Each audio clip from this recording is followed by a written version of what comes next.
இப்படியாக ஒரு ரிசர்வேஷனை கொண்டு வராரு அப்படின்னாக்கா அது எப்படி வந்துட்டு ஒருத்தர் வந்துட்டு பாஜகவுக்கு ஆட்பட்டு இருக்கும் பொழுது கொண்டு வர முடியும்? ஆளுநர்கிட்ட போறப்ப அந்த மசோதாவுக்கு கையெழுத்திட முடியாது அப்படிங்கிற மாதிரி சொல்றாரு. உடனடியாக ஆர்டிகல் 162 பயன்படுத்தி இந்தியாவிலேயே ஒரு முதலமைச்சர் வந்துட்டு இந்த சட்டத்தை உருவாக்குறாரு. இந்த 7.5 ரிசர்வேஷனை கொண்டு வராரு.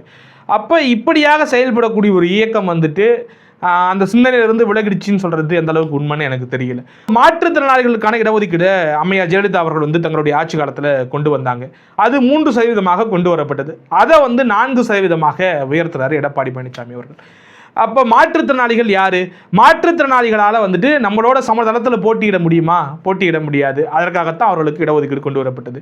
அப்போ அதை 1% கூட்டி உயர்த்தி கொடுக்கிறார். அப்படியான சிந்தனை ஒருவருக்கு பிறக்குதுனாக்கா அவர் எப்படி பாஜகவிற்கு ஆட்பட்டு இருக்க முடியும் அப்படிங்கிற ஒரு கேள்வி இருக்கு.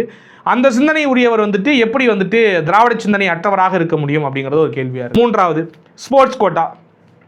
ஸ்போர்ட்ஸ் கோட்டான ஒரு விஷயத்தை உருவாக்கி 3% இடஒதுக்கீடை வந்துட்டு எடப்பாடி அவர்கள் கொண்டு வராரு. இன்றைய முதலமைச்சராக இருக்கக்கூடிய மு.க. ஸ்டாலின் அவர்கள் 4 விளையாட்டு வீரர்களுக்கு வேலை வாய்ப்பை இன்னைக்கு கொடுத்துட்டு ஸ்போர்ட்ஸ் கோட்டாவின் அடிப்படையில் அந்த வேலை வாய்ப்பு கொடுக்கப்பட்டது என்று தன்னுடைய ட்விட்டர் பக்கத்தில், தன்னுடைய எக்ஸ் பக்கத்தில் வந்துட்டு போட்டிருக்காரு.